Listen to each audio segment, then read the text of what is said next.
Hi, this is Jason Gideon, and I'm going to do a review of my 2019 Polaris Ranger XP1000 North Star Edition. I just got this a few weeks ago. It's the day before Christmas, 2018, and just got back from the trails up there in Clark and Jackson County, Wisconsin. Put on about 100 miles here, which was its longest time trials. Otherwise, I just kind of been putting around here at our estate. So I just wanted to go through this. As you see that the unit is not clean, just coming fresh off the trails. I just wanted to give my first impressions of it. No scripts, nothing doctored up, just the real information and how I feel about the unit, and go from there. So pretty much everything is factory on it. Did add the factory side rails on here, which I did strap a spare tire to vertically, so it worked out pretty good. As you can see, the bed is pretty good size, and I have been cutting down some trees and been doing some hauling in it, and it works out relatively well. I'll show the dump feature here in a little bit. I did get the pneumatic dump feature for it instead of the manual one. Just added the hitch to it here. Factory tires and rims, they look pretty good from the factory, so I didn't change any of that. Did add on the front the Polaris brush guard with the extensions here that go up and around the headlights.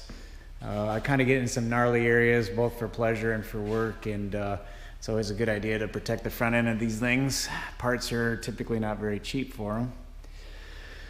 Got the 6,500 pound winch, and the biggest significant upgrades I did was add quite a bit of lighting to it. So added the 9-inch Pro Armor light down there. I did add a turn signal kit, front and rear, and then these are my emergency strobes here. Stock headlights, which I will say are extremely poor. It's amazing the difference between the LED lights and just the halogen lights, so I would definitely recommend getting some aftermarket LED lights, because the stock ones really suck and it's kind of a major safety issue. Up top here I did a big light bar. I don't know what size it is, probably like a 36-inch light bar for the front, and I did some smaller ones here for the sides, and then I ended up adding this one here for the rear. And then of course I have my LED beacon there, and then also my LEDs on the side right here. And then the turn signals are integrated into the factory LED lights there. And I will demonstrate those here shortly. So overall impressions, I like the white, looks good. They do have other colors available. When working with the dealer, we went through quite a bit of planning to get all of the stuff that we wanted to be added on. And what I thought was kind of cool from the factory, get this off of here, is they have these auxiliary power ports, I guess, or connectors that pretty much allow you to just connect and power up any device that you want without extensive amount of wiring and having to run through the vehicle and all that good stuff. So it kind of worked out. But underneath here, windshield wiper fluid, GPS stuff, coolant. Yeah, I think this is just the cabin filter. And of course we added a horn with the turn signal kit. Kind of nice to be able to give a little bit of audio cue to someone, or at least when we're around our heavy equipment and stuff like that. So now this one does come with 2 cameras. So one, put this back. One is here in the front, and then the other one is in the rear at the bottom. I have been out in quite different conditions, and they seem to stay relatively clean. They are kind of handy when you're trying to back up, hook up to a trailer, or just kind of navigating out in the forest, just seeing what's around you, because unlike an ATV, which I came from a Sportsman 1000 XP, you don't really have good 360 degree field of view, especially when you're going through woods and around rocks and stuff like that. It's kind of hard to see what's going on. I do wish I had some side mirrors. Would be kind of handy to have that, although I suspect they probably wouldn't stay on very long because they probably get knocked off. But when you get into this, you have a tendency of wanting to look out the sides because you're just used to it in a vehicle, but no big deal. The doors are, I guess, would be like suicide type doors. That gets a little used to. Most people that are unfamiliar with these always wants to go to the back of the door to open it up, but no big deal. I have had these off. All you got to do is just pop off, just pull this little rubber door closer deal here, and then just lift straight up on these removable door pins. The pins don't remove, they stay, but the door just slides off. I guess kind of like a Jeep. I don't know anything about Jeeps, but anyways, the door is rather heavy, which is okay for getting it on and off. I don't really see taking it on and off every day, but at least it's good heavy door, so I like the build quality on it. So that's what's going for it right there. Like I said, the interior, we just came back from riding, so we haven't made any changes here. So this is where we added our aftermarket turn signal, and then this controls the front strobes and the beacon on top. And then here we have the factory headlights, the front LEDs, side LEDs, and rear LEDs for work lights.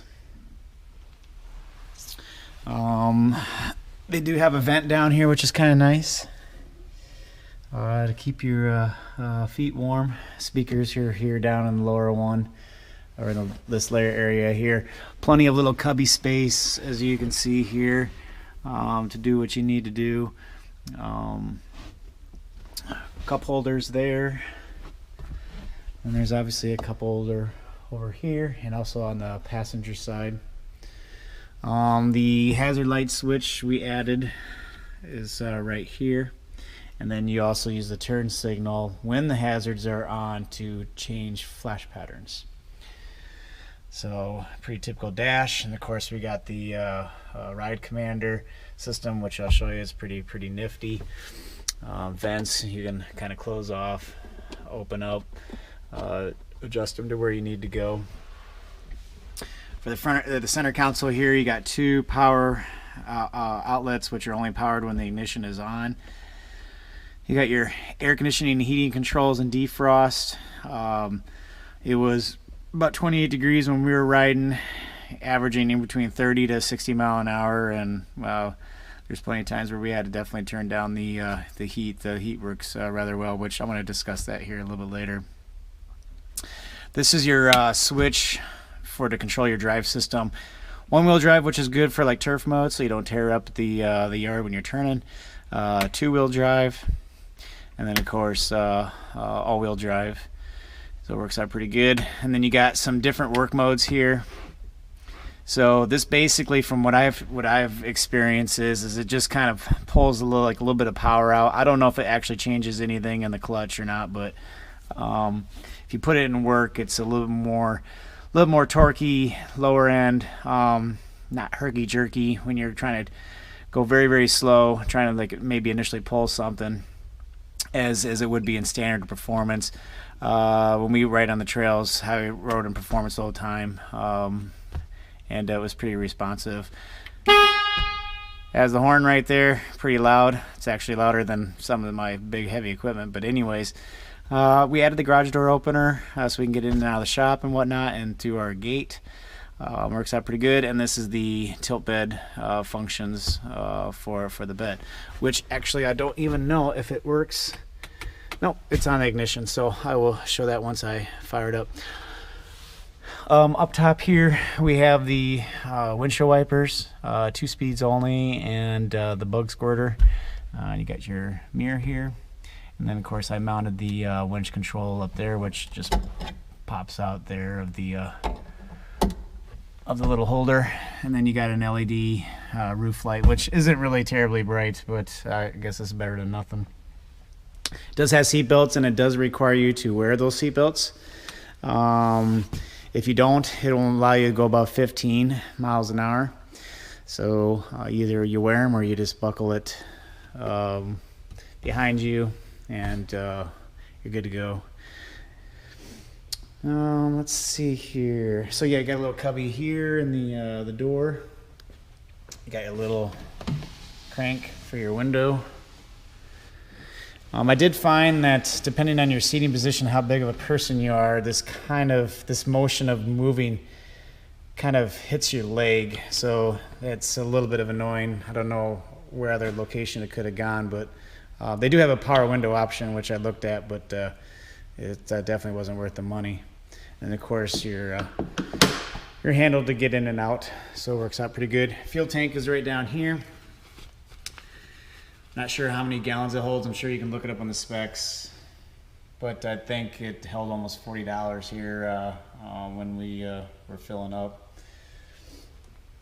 So I'll go around the other side here. You can see the windshield wiper there, so it covers the entire windshield. So it works out pretty good. The antenna for the AM, FM, and weather radio. Underneath the seat on the passenger side, you got a little more cargo area here to work with. Put like a bucket underneath there or something, or maybe a small toolbox. Then you just got this little cubby here to put some miscellaneous stuff in, and then this comes out and you can access the battery and some of the fuses. And not sure what else is in there, but anyways, pretty easy to get to everything. Glove box, it's really deep. Probably goes back about a foot, so it works out pretty good. And then you got this little additional top storage there as well, and some little cubbies up top here. So it works out pretty good. Cup holder over here. Seat does fold up, so if you did want to maybe carry something a little bit bigger in this area, a little bit taller inside the cab for whatever reason, didn't want to get it wet or that sort of thing, you definitely have that option. It does seat 3, although the third person probably wouldn't be terribly comfortable, but it does seat 3. So I'll do a startup now so you can kind of see how this thing looks here from inside the cab. So to start, actually I guess I don't need to initially start it, but I'll just turn the ignition on, turn the heater off. So the display will go through its thing there. Don't need to press OK, but that speeds things up a little bit. So anyways, I'm sure there's videos out there that can go through all the ins and outs of the ride command, but it's pretty nifty. I won't go through all the details, but basically on the main dash here you have, I'll turn that light down a little bit so you can see. You have your speed and your engine RPM, pretty typical information that you'd find with the Polaris setup. I didn't have any problems reading it or understanding things. The only thing is though is that it does have a tilt wheel. You just pull this little lever right here. Depending on where you have that at, potentially the top of the wheel can clip some information here. But it all depends on your seating position and your body height and that sort of thing. So I'm 5'11", and I like to sit relatively close, but not like too far away. But there's really not that much adjustment in the seat, to be honest with you. And maybe go forward like a couple inches. There is no adjustment for the backrest, which kind of sucks. It is a rather aggressive vertical position, at least for long-term riding anyways, when you're just doing tasks around the property or whatever. It's not that big of a deal, but just saying, it would be nice to have an optional function to just maybe tilt back maybe just a few more degrees for some longer endeavors.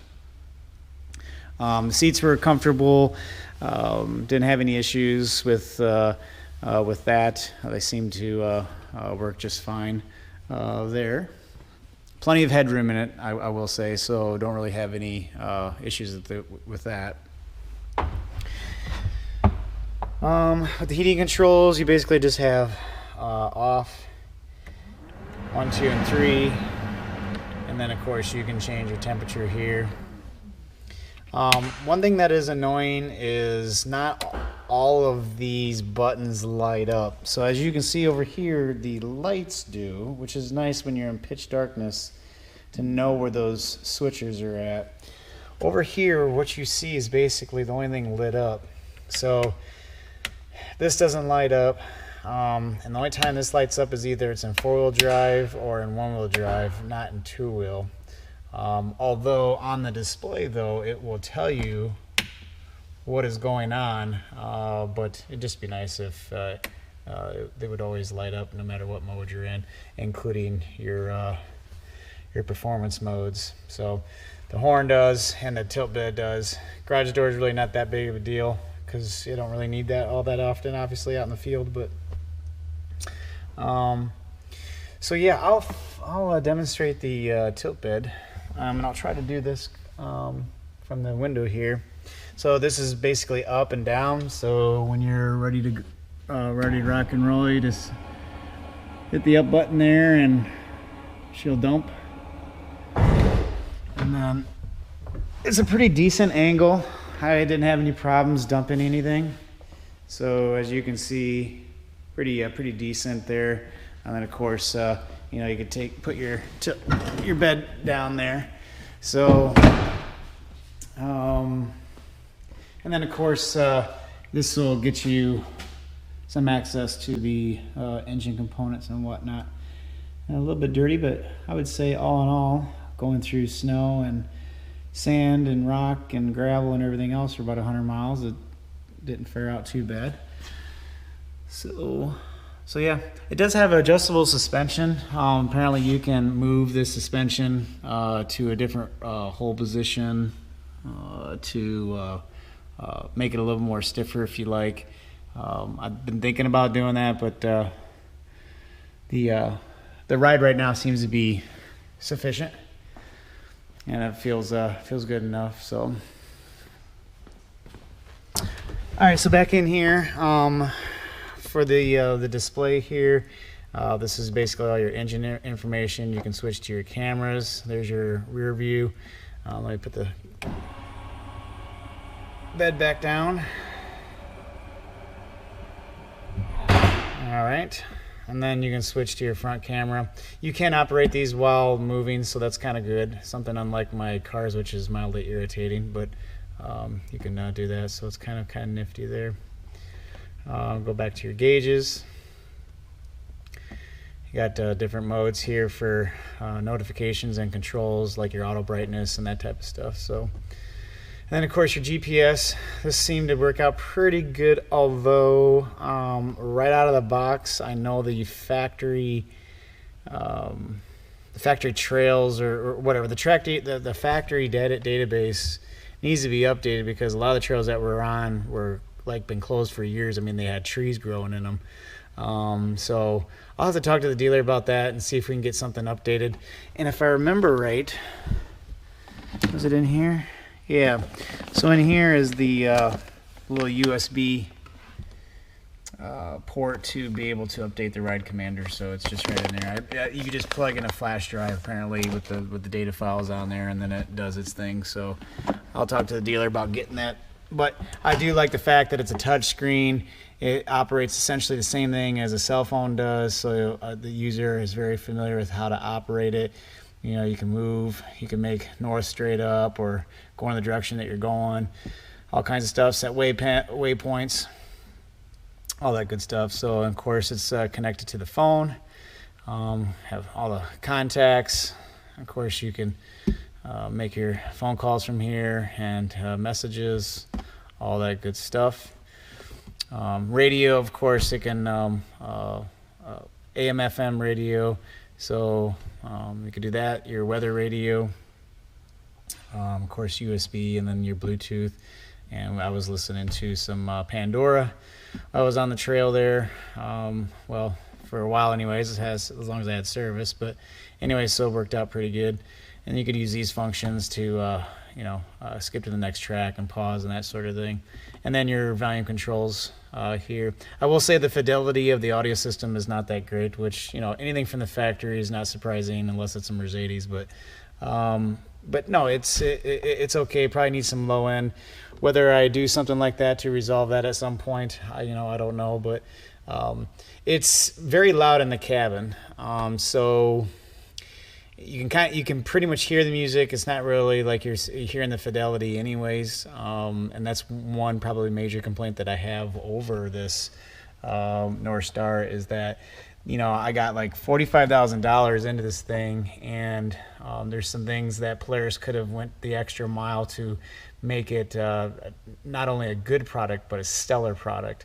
And adding some Dynamat, some insulation in this thing to really quiet down the inside of the cab here would have been quite nice to experience. So, but yeah, there's all kinds of options to go through, and this display is nice, easy to read. I think the size is good, and go from there.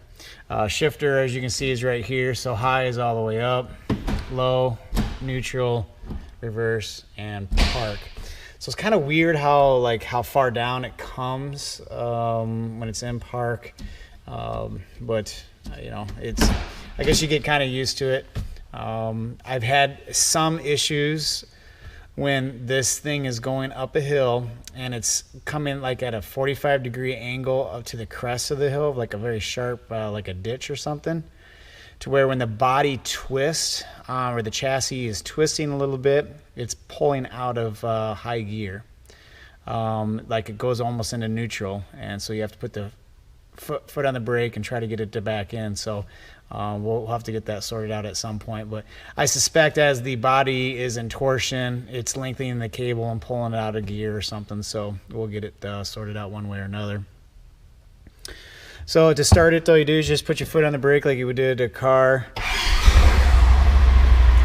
start it up, get all your information right there, and then obviously here as well. You can change the dash color to red or blue. I prefer blue. So